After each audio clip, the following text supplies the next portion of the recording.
आज हमारे बीच वरिष्ठ पत्रकार सुधांशु द्विवेदी जी मौजूद हैं। चुनाव विश्लेषण में क्या कुछ कहा, आइए सुनते हैं। आज हमारे बीच में सुधांशु द्विवेदी जी मौजूद है, वरिष्ठ पत्रकार।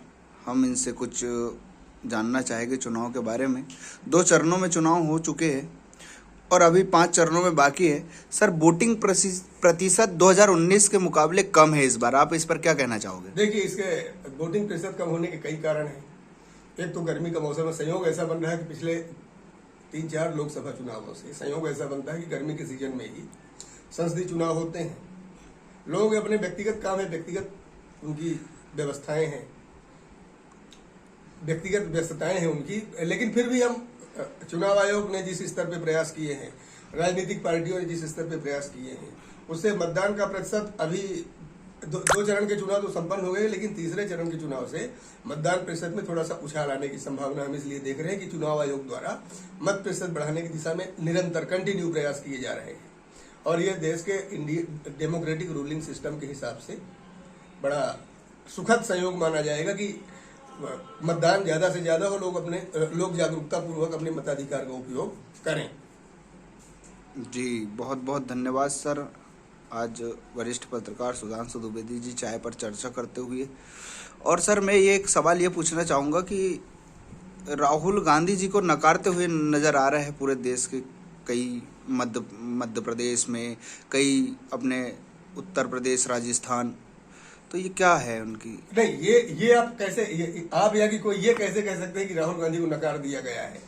अभी तो चुनावी प्रक्रिया चल रही है, 2 चरण के चुनाव संपन्न हुए हैं, 5 चरण के चुनाव बाकी हैं। और जहां तक मध्य प्रदेश की राजनीतिक परिस्थितियों का सवाल है और कांग्रेस के राजनीतिक ग्राफ का सवाल है, तो इसके लिए मध्य प्रदेश के कांग्रेसियों का नकारापन जो है जिम्मेदार है। जी, आप चाहे दिग्विजय का सवाल उठाओ, चाहे कमलनाथ का उठाओ, चाहे पीसीसी चीफ का उठाओ, किसी का उठाओ, टिकट वितरण से लेके चुनाव प्रचार तक, चुनावी रणनीति को अंजाम देने तक, ये जिस तरह से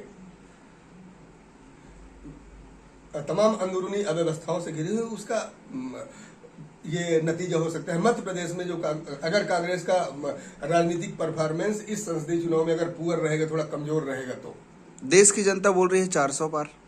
नहीं, देश की जनता, कांग्रेस तो वैसे 400, कांग्रेस पार्टी तो एक बार 421 सीटें जीत चुकी है। इस बार मोदी जी के बारे में 400 पार, मोदी सरकार 400 पार तो वो तो जुमला है, वो खम ठोक के अगर ये कह रहे हैं कि हम 400 पार पहुंचेंगे ही, तो फिर इतने ज्यादा विभिन्न स्तर पे चुनाव जीतने के प्रयास क्यों कर रहे हैं? एन केन प्रकार साम दाम दंड भेद। बहुत बहुत धन्यवाद। राहुल गांधी, मुझे लगता है कि राहुल गांधी का राजनीतिक भविष्य बहुत उज्जवल रहेगा। मध्य प्रदेश सहित कुछ 2-4 राज्यों को छोड़ के कांग्रेस के राजनीतिक ग्राफ में, कांग्रेस के राजनीतिक परफॉर्मेंस में, संसदीय सीटें जीतने के लिहाज से कांग्रेस का प्रदर्शन एमपी सहित कुछ राज्यों को छोड़कर मुझे लगता है कि 2024 के लोकसभा चुनाव में बहुत उम्दा रहेगा। ऐसी संभावना हम देख रहे हैं। जो लोग ऐसा कहते हैं कि राहुल गांधी को देश ने या देश की जनता ने या देश के लोगों ने नकार दिया है, तो मैं मानता हूं कि ये राहुल गांधी का नहीं, बल्कि ऐसा बोलने वाले लोगों का नकारापन है। जी, बहुत बहुत धन्यवाद। हमारे बीच में सुधांशु द्विवेदी जी मौजूद थे अभी।